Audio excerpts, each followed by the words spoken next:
Monday, happy Monday. All right, let's talk about something that's not super glamorous, but it's really important. Taxes and real estate. Okay, stay with me because this is the kind of stuff that can literally save you thousands of dollars. Our market update today, we're talking about capital gains, 1031s, and what's happening with this in Washington State. I was looking back at some of my market updates from 2.5 years ago, and boy, I've grown. I'm so proud of myself. It was like me. Median home price this way, median home price this way. I'm like, girl, it's cool. It's kind of fun, but it's like, get it out there. We gotta move. Oh, you like my pumpkin sweatshirt today? That's right. Because we're in the spirit of, Halloween, October. All right, let's get down to it. Federal capital gains. Here is the quick version. If you sell your primary residence, you can exclude up to $250,000 in profit if you're single, or $500,000 if you're married filing jointly. So let's look at that. An example, just a really quick example. If you sell your home for $2 million, that'd be amazing. You owe $500 on your mortgage, so your gain is $1.5 million.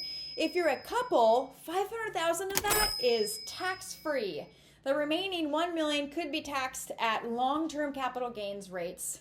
That's the IRS side. Washington State capital gains tax, here is where it gets interesting for us in Washington. We don't have a traditional state income tax, but we do have taxes on everything else. We do have a state capital gains excise tax, originally set at 7% on certain gains over $250,000 as of January 2025. There's now a surtax of 2.9% on gains over $1 million. What does that mean? Tell them what they won, Johnny. Well, you didn't really win. I mean, you do, but it means that gains up to $1 million are taxed at 7%. The portion above $1 million is taxed at 9.9%. The good news, real estate sales are exempt. So if you're selling your house here in Washington, this tax doesn't apply. But if you're selling other investments, stocks, bonds, business interests, that's where this kicks in. And just to flag it, Washington's estate tax is also increasing with a top rate of 35% starting mid-2025. So guess where we are? We're in October. It started. So it's one of the lowest thresholds in the country. Did you know that? Which means even average homes plus some savings can trigger it. 1031 exchanges. What are they? Who are they and what do they want? Now let's talk investors. So the 1031 exchange is basically the IRS swap rule. Sell an investment property, reinvest it into like-kind property of equal or greater value, and you defer the tax bill. What? Are you serious? But listen to this, you're not avoid paying taxes forever, but you are pushing them down the road, sometimes indefinitely. That means more of your money keeps working for you instead of Uncle Sam. Now that's how you stick it to them. Here's what I'm seeing locally. Some people are cashing out here and reinvesting in states with no state tax. Think Idaho, Texas, or Florida. Others are staying in Washington, but they're repositioning. They're swapping a rental in King County for a multifamily in Snohomish or Pierce County.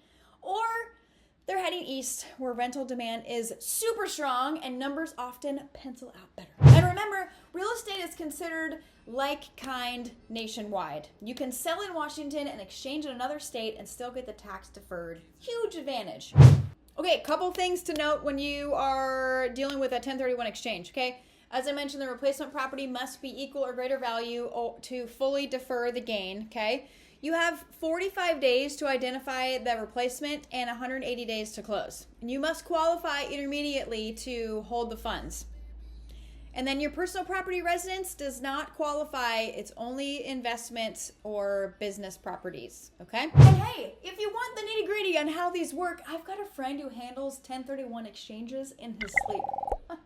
Yep, he's that good. I can connect you if you're curious about making one of these moves. Takeaways for Washington homeowners and investors. Selling your primary?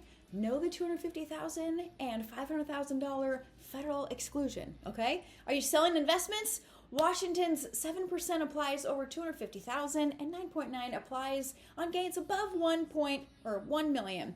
Real estate is exempt. Investors, 1031 exchanges are your best friends for deferring taxes and growing wealth. This isn't just about taxes, okay?